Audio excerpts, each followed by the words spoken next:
Baby. কি ব্যাপার, তোমার এখন আসার সময় হলো? হ্যাঁ, এই দেখো কি নিয়ে এসেছি, দেখো দেখো দেখো।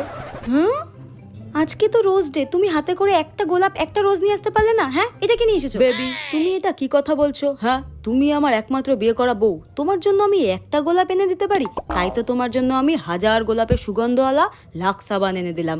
ও, আমার বাবু আমায় এত ভালোবাসে, বিয়ের 10 বছর পরে এত ভালোবাসা। ও বাবা, ঠিক আছে তুমি বসো, আমি তোমার জন্য লেবুর শরবত করে নিয়ে আসি। ঠিক আছে, বসো বসো। হ্যাঁ হ্যাঁ হ্যাঁ, যাও যাও যাও। এই নাও তোমার লেবুর শরবত, নাও।